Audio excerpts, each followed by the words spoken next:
Trey first. Coach? Yes, congratulate Seton Hall on a really good kind of gutsy, December win. A lot of respect for their team. I think there's, legitimate. I've always thought there's a dozen or so teams when the season starts that have a real chance to win a national championship. I think, they're one of those teams. They're a lot like us. They got a bunch of things I think they're trying to figure out as we are. But great home court advantage. I've never been here and played Seton Hall before. I've coached here a couple of neutral site games, but a great environment. Thought it was a good college basketball game. They've been in 4 of these. Tonight's their 4th kind of one possession game down the stretch. I think that showed. Tonight's our first kind of one possession, last 4 minutes of the game. Tougher team will win, tight game. I think that showed. So great learning opportunity for us. We had an objective on what we wanted to try to get done in the last 4 minutes, and we just didn't get it done. And I think you got to give Seton Hall credit for that. But I'm proud of our guys. I thought we responded. We played hard. We had a chance to win tonight, and we get a 3 in the corner and it doesn't go in. They get a 3 up top, it goes in. It's just kind of one of those games. I thought the first team of 70 would win it, and we just didn't have enough offense down the stretch. And when our offense was just struggling, the defense couldn't pick it up. Questions for Trey Mitchell, please?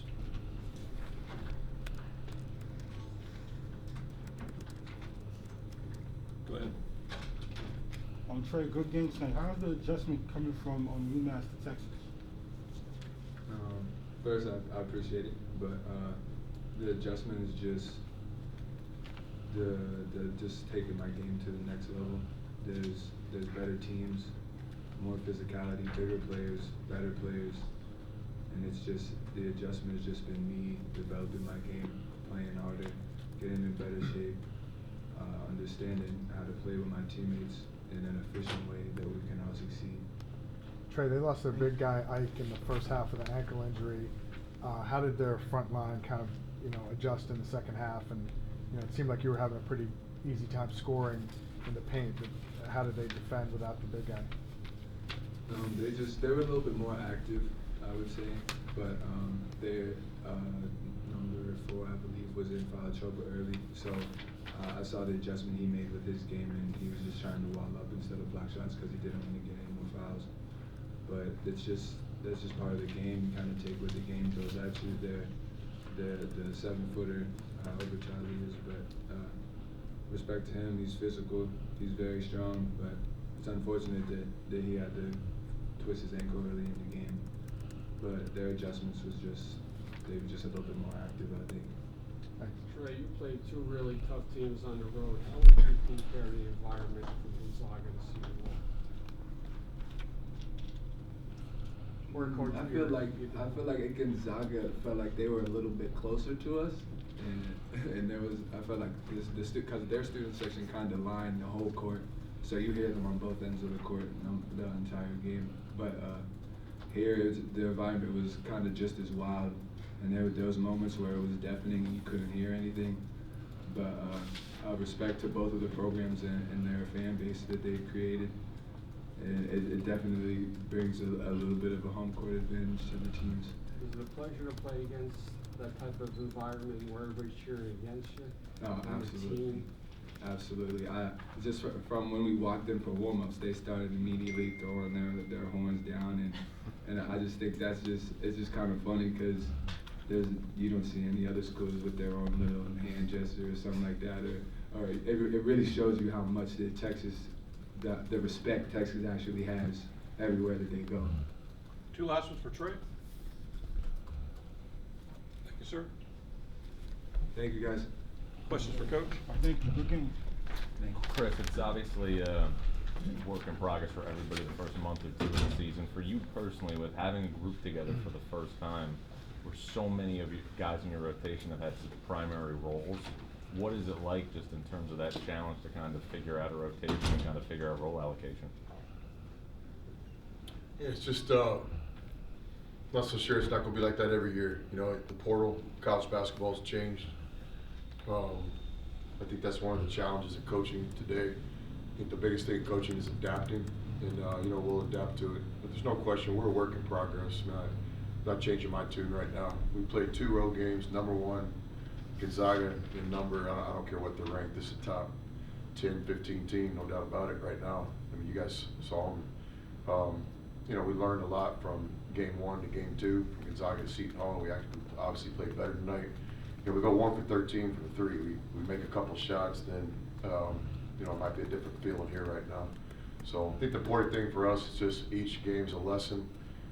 Again, I don't want to speak for these guys, but they've been in 4 of these games. You know, is it Michigan, Cal, Ohio State, and Texas. We've been in 1. Tonight's the first night. So we had an objective down the stretch. We practice it all the time in practice, but until you get out here and taste it, what it's like, last 4 minutes of a 1-possession BCS game. So it's a great learning opportunity for us tonight. Chris, you pride your teams and your DNA on playing hard and being tough. How would you quantify that sort of skill set with the Seton Hall team, how hard they play and tough? Oh, they're right there. Yeah, they always have been. We played these guys a couple years ago in the Garden. I got to know Coach a little bit on the Under Armour trips, and no, this is a hard playing team. You know, no doubt about it. If you're going to mention us in that conversation, which I appreciate, thank you. I think you got to put coaches' teams in there too, and they battle. Chris, you really shortened your rotation, especially in the second half. I think only 6 guys played double-figure minutes. Did you just kind of like what you were seeing from the 5 guys on the floor for the most part?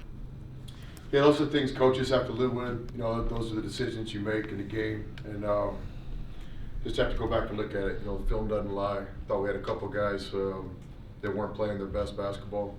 And we can't absorb mistakes. You know, a couple mistakes add up, and the game's over. So we'll just have to look at it. But there's no doubt about it. We need to play more players. We need to let our depth help us a little bit. So those were coaching decisions tonight, and we'll have to study that and see. Yeah, I'd like to play more guys, no doubt, because I thought our guys were a little tired there at the end. I thought the extended timeout where we had a problem with a book or something, you know, that gave those guys a little bit more rest. And so the last 4 minutes of the game, that was a factor in it too. You know, we're normally going to sub one more time that last 4 minutes. That was obviously an extended break. You know, I don't know what was going on, but it seemed like we were out there for 15 minutes. Yeah. Chris, Bryce Aiken was 0 for 7 when he hits that 3 late in the game. What do you think of that from a defensive standpoint, him getting that shot? No, I mean, it sucked from where I was sitting. You know, I didn't like that. You know, I wish one of our 12 shots that we shot would have gone in. We were 1 for 13, but he's a special player. I love college basketball. I watch it as much as anybody. So what he did at Harvard speaks for itself. And then he's tough to guard. He's a one-on-one player. And I don't want to speak for Coach, but I thought our half-court defense was pretty good tonight. Didn't seem like to me they could really get into much, so he was just playing ISO basketball. And that time of game, when you play Seton Hall, in my opinion, it's going to be 14 or 1. And we had an objective, what we were going to do on those 2 guys. Both of them hit a couple tough shots. And we had a couple bad fouls, a couple undisciplined fouls. You know, we wanted to make them make shots. We didn't want to let them make free throws. So we had a couple costly mistakes in the last 10 minutes of the game on that as well.